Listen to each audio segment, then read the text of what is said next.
Welcome to Ghana Gamers. We're a family that loves anime, comics, and video games that live in Ghana and give our reviews and perspectives on those mediums.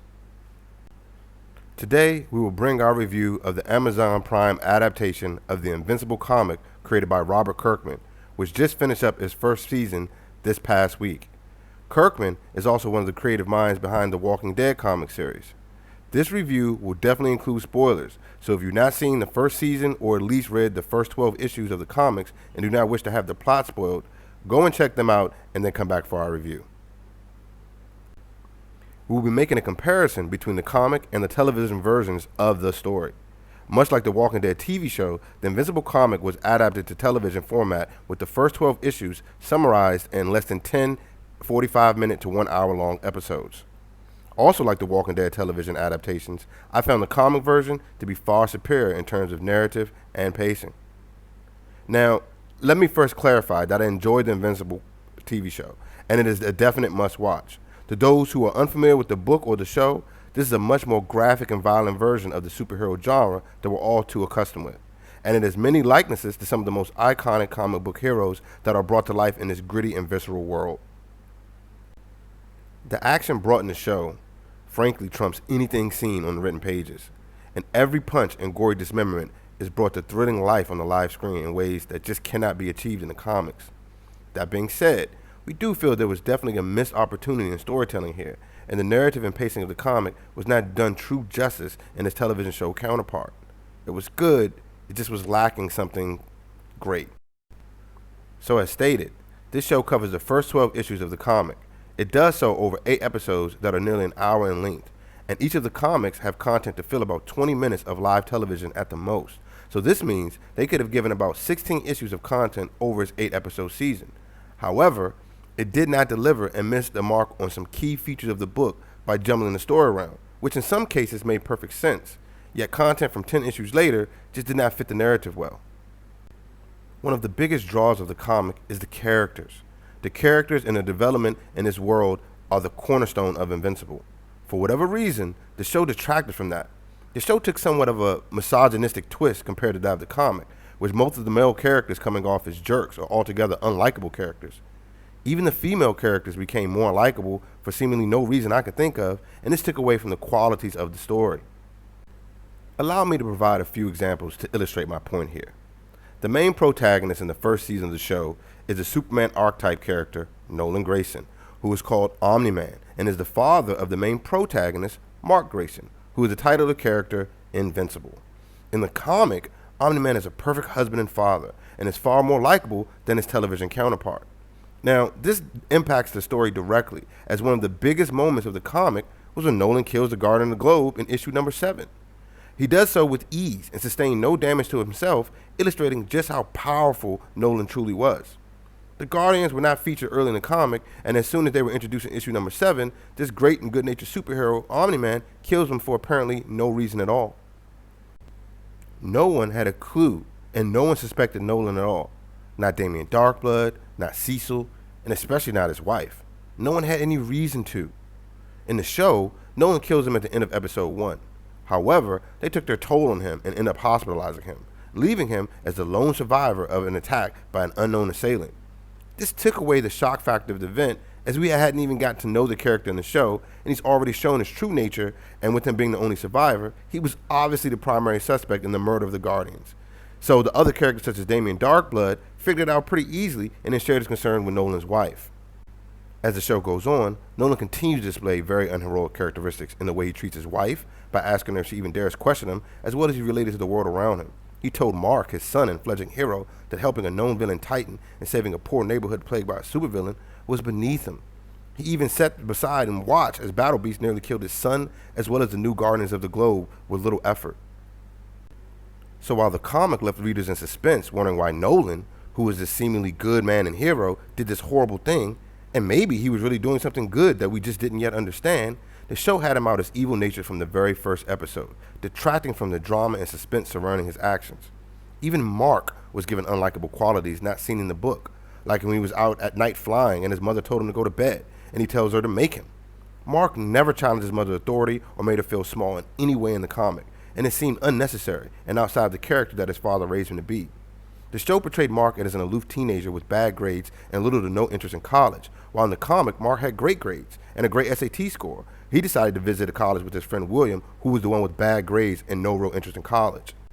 The show had William, Mark, and Amber go to visit a college, when it was just Mark and William in the comic, and this gave Amber unlikable characteristics as well. This change made sense actually, as the interaction with the Reaniman took place over the course of months in the comics and was two different interactions. One was just William and Mark in issue number 6 while he was still in high school, and the other was way later with Amber and Mark in issue number 20, just after he started college. For the sake of time, the show just merged the two instances. In the show, Amber dumps Mark because he was always late and didn't show up for their date to feed those in need in the soup kitchen, which Mark missed trying to save the neighborhood she was helping in from a supervillain, and he almost died to Battle Beast. The show had Amber finally given him a mark for good when they were on the college trip, and he left to change into Invincible to save them all from the Reaniman. Amber calls Mark a coward and said that he left his friends to die. She was totally disgusted with him. Yet, when Mark reveals his identity to her, she tells him she already knew weeks ago. This makes no sense. This means she knew he was severely injured trying to save the neighborhood of the soup kitchen that she worked in, and she knew that he protected his friends and everyone from the Reaniman. Then why would she call him a coward? Why did she accuse him of abandoning them? It makes no sense. They changed the character of Amber from the comics only to make her annoying and unreasonable, given her traits not exhibited in the source material. Amber ultimately figured out Mark was invincible in the comics after a conversation with one of her friends as she was complaining about her boyfriend's strange behavior, which was much more organic, logical, and made Amber a more likable character. Rex Splode was another example of this, as the show had him as a loudmouth jerk from the very start, and generally an unlikable character overall, whereas in the comic, he was very likable and exhibited none of those traits, which made his betrayal of Eve with Duplicate even more surprising and impactful. You see, in life, sometimes good people do bad things, even horrible things, and that human quality translated well into the characters of the comic. Yet the show seemed to imply that only those who are typically bad do bad things, which is unrealistic.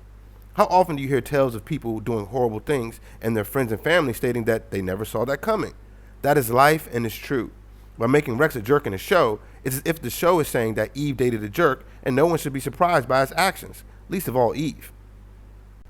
All of these elements are just thrown together in the show out of order, and it totally throws off the pacing. For example, in the show, the Guardians are killed in episode 1, and by episode 3, Robot is selected to assemble the new Guardians.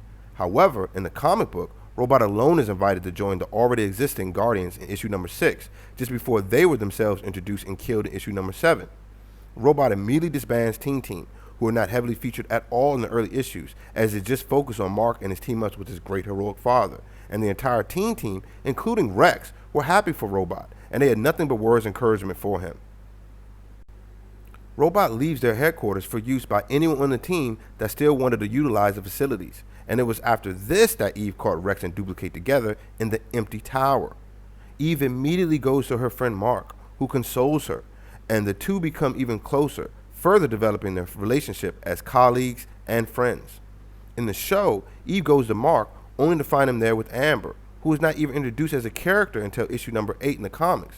When Eve finds him with Amber in the show, she's hurt, which makes no sense since she was with Rex until she had just found him with Duplicate, and had earlier let Mark know there was no chance for the two of them as she already had a boyfriend. The comic had Mark and Eve growing closer in the weeks following Rex's betrayal, and her surprise to see him with Amber made perfect sense as she figured they were growing closer. As I said, the pacing is all off in the show.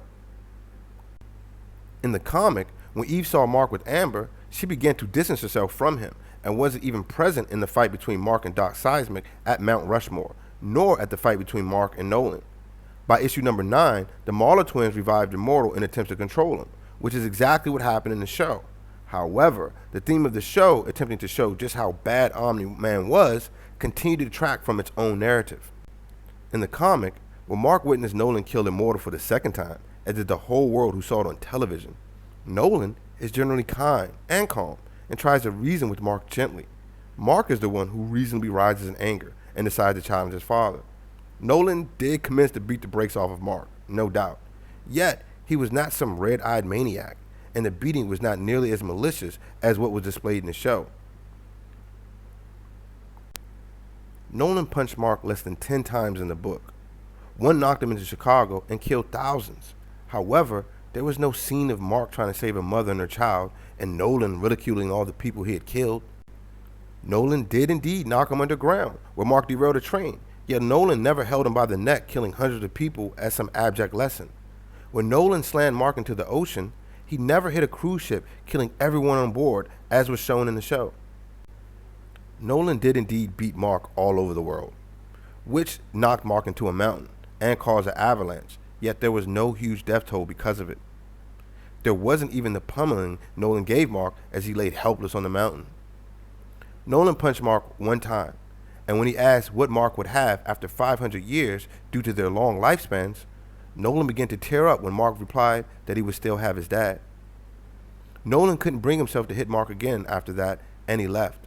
A gut-wrenching and emotional moment that hit the readers to the core, and this was missed in the show. All these little changes in the show will also cause problems for the narrative going forward. Like, how could Nolan ever come back from all he did and said in the show? He can't. He killed too many and seemed to enjoy doing it. How could he ever return as a protagonist in the narrative again? He can't. It would make no sense. The show did a great job of capturing the gritty brutality of the comic and delivered on all the action. It did, however, miss the character development and the heart of the book, in my humble opinion. For this, we give the show 7 out of 10. Thank you for tuning in.